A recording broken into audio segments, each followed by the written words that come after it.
J'ai 30 ans aujourd'hui. Et je viens de découvrir que ma famille me ment depuis des années. Abonnez-vous maintenant, s'il vous plaît. Je m'appelle Marie. Je vis à Lyon, dans un appartement que j'ai hérité de ma grand-mère il y a 3 ans. Du moins, je croyais que c'était encore le mien. Il y a une semaine, j'ai eu un accident de voiture sur la 6. Rien de grave, mais le choc m'a rendue sourde. Complètement sourde. Les médecins ont dit que c'était temporaire, peut-être permanent. Ils ne savaient pas. Mon mari Thomas, 32 ans, et sa mère Françoise, elle a 58 ans, ont été si attentionnés. Si présents. Pour la première fois depuis notre mariage il y a 4 ans, je me sentais vraiment aimée. Quelle idiote j'étais. Hier matin, j'étais allongée dans notre lit. Thomas dormait encore à côté de moi. Le soleil entrait par les volets de notre chambre au 2e étage. Et soudain, j'ai entendu le chant des oiseaux. Mon cœur s'est arrêté. J'entendais parfaitement chaque son. Le souffle de Thomas. La circulation en bas dans la rue Mercière. Le voisin qui sortait ses poubelles. J'aurais dû le réveiller. Lui dire la bonne nouvelle. Pleurer de joie dans ses bras. Mais quelque chose m'a retenu. Une intuition. Un instinct de survie que je ne comprenais pas encore. J'ai fermé les yeux. J'ai fait semblant de dormir encore. 20 minutes plus tard, Thomas s'est levé. Il a pris son téléphone. Et j'ai entendu sa voix. Sa vraie voix. Pas celle qu'il prenait avec moi depuis l'accident. Maman? C'est moi. Elle dort encore. Oui, toujours sourde. Le médecin pense que ça va durer? Non, non, c'est parfait comme ça. Tu peux venir. On va pouvoir parler tranquille. Mon sang s'est glacé. Parler tranquille? De quoi? 1 heure plus tard, Françoise arrivait. Elle avait les clés, évidemment. Thomas les lui avait données au cas où. Au cas où quoi? Je ne m'étais jamais posé la question. Ils se sont installés dans le salon, juste en dessous de notre chambre. Et moi, allongé sur le parquet, l'oreille collée contre le sol, j'ai écouté ma vie s'écrouler. Elle ne peut pas rester sourde éternellement, disait Françoise. Peut-être que si. Le médecin n'a pas été catégorique. Thomas, sois réaliste. Et si elle récupère son audition?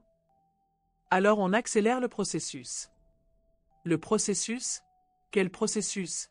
Tu as les papiers? Dans mon sac. Le notaire pense qu'elle ne comprendra rien.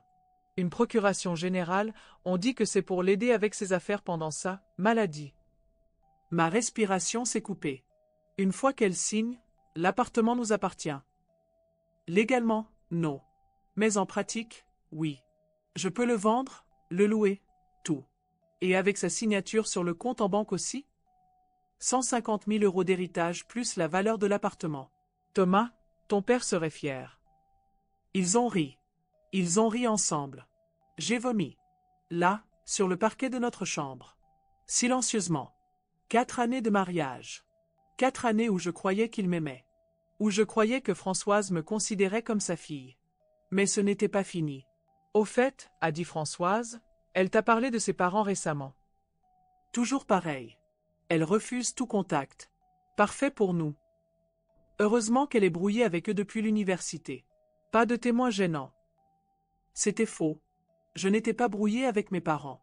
Mais Thomas avait toujours trouvé des excuses pour éviter les rencontres. Ils habitent trop loin de Lyon. Ils ne m'aiment pas. Laisse-nous tranquilles. Et moi, comme une idiote, j'avais cru que c'était par jalousie. Par amour possessif. Tu crois qu'elle soupçonne quelque chose? A demandé Françoise. Comment elle pourrait? Elle est sourde. Et même avant, elle était tellement naïve. Parfois je me demande comment elle a réussi ses études de comptabilité. Les femmes comme ça, c'est facile à manipuler. Elles veulent tellement croire à l'amour. Nouveau rire. Plus méchant cette fois. En plus, maintenant qu'elle est handicapée, qui voudrait d'elle? Mon cœur a explosé dans ma poitrine. Handicapée. Voilà ce que j'étais pour eux. Une handicapée dont on profite. Thomas, tu as pensé à la suite. Comment ça? Après. Quand on aura l'argent. Tu vas rester avec elle? Silence. Long silence. Franchement, maman, maintenant qu'elle ne peut plus entendre, c'est pratique pour certaines choses. Mais vivre avec une sourde toute ma vie. Elle pourrait avoir un autre accident. Ma peau s'est hérissée. Maman. Quoi? Je dis juste que les gens sourds, c'est plus dangereux. Ils n'entendent pas les voitures arriver? Ils projetaient ma mort. Ils projetaient de me tuer. J'ai rampé jusqu'à mon téléphone. Mes mains tremblaient tellement que j'arrivais à peine à tenir l'appareil. Mais j'ai réussi à lancer l'enregistrement. Pendant 2 heures, j'ai tout enregistré. Leurs plans, leurs mensonges, leurs rires. L'après-midi, Françoise est repartie. Thomas est remonté dans la chambre. Il s'est assis sur le lit, il a caressé mes cheveux. Mon amour, tu vas mieux? J'ai hoché la tête. J'ai souri. J'ai même pleuré un peu, pour faire authentique. Ne t'inquiète pas, a-t-il dit. Maman et moi, on va s'occuper de tout. Tu n'auras plus jamais à te soucier de rien. Plus jamais. Parce que je serai morte. Cette nuit-là, Thomas dormait profondément à côté de moi. Et moi, dans le noir, j'ai planifié ma liberté. D'abord, l'épreuve. J'avais déjà l'enregistrement audio. Mais il me fallait plus. Je me suis levée à 4 heures du matin. Thomas ronflait. J'ai fouillé son sac. Les papiers étaient là. Procuration générale. Pouvoir sur mon compte en banque. Tout était prêt. Il ne manquait que ma signature. J'ai tout photographié avec mon téléphone. Chaque page. Chaque ligne. Puis j'ai trouvé son carnet d'adresses. Et là, le choc final. Une liste de noms avec des sommes à côté. Marie, 150 K plus appartement. Mais aussi d'autres noms. D'autres femmes. Sophie, 80 K, fait. Christine, 200 K en cours. Je n'étais pas la première. Et je ne serai pas la dernière. J'ai tout photographié. Mes mains ne tremblaient plus. J'étais froide. Précise. Déterminée. Le matin, Thomas s'est levé comme d'habitude. Il m'a embrassée sur le front. Ma chérie, maman va revenir aujourd'hui. Elle a des papiers pour t'aider. Tu sais, pour tes affaires, c'est compliqué quand on ne peut pas. Enfin, tu comprends. J'ai acquiescé. J'ai souri. J'ai joué la femme reconnaissante et dépendante. À 10 heures, Françoise est arrivée. Ils se sont installés dans le salon. Cette fois, je suis descendue. En silence. Mes pieds nus sur le carrelage froid. Je me suis caché derrière la porte de la cuisine. Elle signe où? Demandait Thomas. Là, là et là. N'oublie pas de dater. Et si elle pose des questions? Elle ne comprendra rien. Tu lui expliques que c'est pour la protéger. Les femmes sourdes sont vulnérables, blabla. Elle sera touchée que tu penses à elle. Vulnérable. Touchée. J'ai serré les poings. Thomas, j'ai appelé d'une voix faible. Ils ont sursauté. Oui, ma chérie? Tu peux venir? Je ne me sens pas bien. Il est monté. Françoise a rangé précipitamment les papiers. Qu'est-ce qui ne va pas? J'ai mal à la tête. Et j'ai l'impression d'entendre des sons bizarres. Comme des voix lointaines? Son visage a pâli. Des voix? Peut-être que c'est mon audition qui revient? Tu crois que c'est possible? Je ne sais pas. Il faut appeler le médecin. Non, pas maintenant. Ça va aller. Mais, tu peux me tenir la main? Il s'est assis sur le lit. Il a pris ma main. Sa main. Cette main que j'avais embrassée 1000 fois. Cette main qui avait signé ma condamnation à mort. Thomas? Oui. Je t'aime. Il a souri. Un sourire que je voyais enfin pour ce qu'il était. Faux. Calculé. Vide. Moi aussi je t'aime, ma chérie. Mensonge. Tu m'aimeras toujours? Même si je reste sourde? Bien sûr. Pour toujours. Mensonge. Même si je deviens complètement dépendante de toi. Marie, arrête de dire des bêtises. Je serai toujours là? Mensonge. Parfait, j'ai dit. Parce que moi aussi, j'ai des choses à te dire. Des choses importantes. J'ai sorti mon téléphone de sous l'oreiller. Qu'est-ce que tu fais? J'écoute un enregistrement que j'ai fait hier. Tu veux l'entendre? Sa voix. Sa vraie voix. Qui sortait de mon téléphone. Franchement, maman, maintenant qu'elle ne peut plus entendre, c'est pratique pour certaines choses. Mais vivre avec une sourde toute ma vie. Thomas est devenu blanc comme un linge. Marie, je peux t'expliquer? Chut, j'ai dit en posant un doigt sur mes lèvres. Écoute jusqu'au bout. C'est très instructif. La voix de Françoise maintenant. Elle pourrait avoir un autre accident. Maman. Quoi? Je dis juste que les gens sourds, c'est plus dangereux. Ils n'entendent pas les voitures arriver? Thomas s'est levé d'un bond. Marie, ce n'est pas ce que tu crois. Ah non? Alors explique-moi ce carnet. J'ai sorti les photos de son téléphone. Sophie, 80K, fait. Christine, 200K, en cours. Et moi? Marie, 150K plus appartement. C'est quoi exactement? Il ne répondait plus. Il regardait les photos, les preuves, l'évidence de sa culpabilité. Thomas, a crié Françoise depuis le salon. Qu'est-ce qui se passe? Ta mère t'appelle, j'ai dit calmement. Va lui dire que je peux tout entendre maintenant. Que j'ai tout entendu.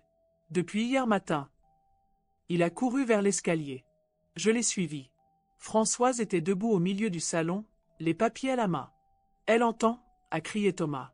Elle a tout entendu. Bonjour Françoise, j'ai dit d'une voix claire. Comment allez-vous? Toujours partante pour mon prochain accident. Elle a lâché les papiers. Ils se sont éparpillés sur le sol comme des feuilles mortes. Marie, ma chérie. Non, j'ai dit. Stop. Plus de mensonges. Plus de manipulation. Plus de ma chérie point. J'ai sorti mon téléphone encore une fois. J'ai tout enregistré. Vos plans. Vos mensonges. Vos projets de meurtre. Tout. Thomas a essayé de s'approcher. Marie, on peut s'arranger? Recule. Ma voix était glaciale. Je ne me reconnaissais pas. J'ai envoyé copie de tout à mes parents. Ceux avec qui vous pensiez que j'étais brouillé. J'ai aussi envoyé les preuves à mon avocate. Et à la police. C'était un mensonge. Mais un mensonge stratégique. La police, a bégayé Françoise. Tentative de fraude. Abus de confiance. Projet de meurtre. Combien d'années ça fait, à votre avis? Ils se regardaient comme des rats pris au piège. Combien de femmes avant moi? J'ai demandé. Silence. Sophie? Christine? Les noms dans ton carnet? Thomas? Combien? Marie, tu ne comprends pas. Combien? Il a baissé les yeux. 3. Plus toi. 3 femmes. 3 vies détruites avant la mienne. Où sont-elles maintenant? Je ne sais pas. Mensonge. Bien sûr que c'était un mensonge. Sophie est morte dans un accident de voiture il y a 2 ans. Christine a disparu l'année dernière. Et moi, j'aurais dû mourir dans quelques mois. C'est ça? Il ne répondait plus. Sortez, j'ai dit. Quoi? Sortez de chez moi. Maintenant. Marie, c'est ma maison aussi. Non Thomas. Tu n'as jamais été sur le contrat de location. Tu n'es sur aucun papier. Cet appartement est à moi. Légalement. Complètement. Et tu n'y remettras jamais les pieds. J'ai ouvert la porte d'entrée. Sortez. Les deux. Françoise a ramassé son sac. Thomas a hésité. Mes affaires? Je te les enverrai. Ou je les brûlerai. Je n'ai pas encore décidé. Ils sont sortis. Sur le palier, Thomas s'est retourné une dernière fois. Marie, s'il te plaît. J'ai fermé la porte. J'ai tourné le verrou. J'ai mis la chaîne. Et là, seul dans mon salon, j'ai pleuré. Mais pas de tristesse. De soulagement. J'étais libre. Ce soir-là, j'ai vraiment appelé mes parents. Mon père a pleuré en entendant ma voix. Ma mère a pris le premier train pour Lyon. On savait, a-t-elle dit en me serrant dans ses bras. On savait qu'il y avait quelque chose de bizarre avec ce Thomas. Mais tu avais l'air si heureuse. J'étais aveugle, maman. Pas heureuse. Aveugle? Maintenant tu vois clair. Oui, maintenant je vois clair. Il y a 3 jours, j'ai porté plainte. Vraiment cette fois. L'enquête a commencé. D'autres femmes ont témoigné. D'autres victimes qu'ils n'avaient pas réussi à faire taire. Thomas et Françoise sont en garde à vue. Moi, je suis dans mon appartement. Mon vrai appartement. Celui que ma grand-mère m'a laissé par amour. Pas par calcul. Je regarde par la fenêtre. Lyon s'étend devant moi. Belle. Vivante. Pleine de possibilités. J'ai 30 ans. J'entends parfaitement. Je suis comptable, je sais gérer mon argent. Et surtout, je ne suis plus naïve. Plus jamais. Hier, j'ai reçu une lettre d'une femme qui s'appelle Sarah. Elle a entendu parler de mon histoire aux informations. Elle a vécu la même chose avec un autre homme. Dans une autre ville. Selon le même plan. Nous ne sommes pas seuls. Aujourd'hui, je commence une nouvelle vie. Une vraie vie. Sans mensonge. Sans manipulation. Sans faux amour. Et si cette histoire peut aider ne serait-ce qu'une personne à ouvrir les yeux, alors mon silence aura servi à quelque chose. Parfois, il faut perdre l'ouïe pour vraiment entendre la vérité. Parfois, il faut être trahi pour découvrir sa force. Parfois, il faut toucher le fond pour rebondir vers la lumière. Je m'appelle Marie. J'ai 30 ans. Et aujourd'hui, pour la première fois de ma vie, je sais vraiment qui je suis. Une survivante. Une femme libre. Une femme qui n'a plus peur de faire du bruit.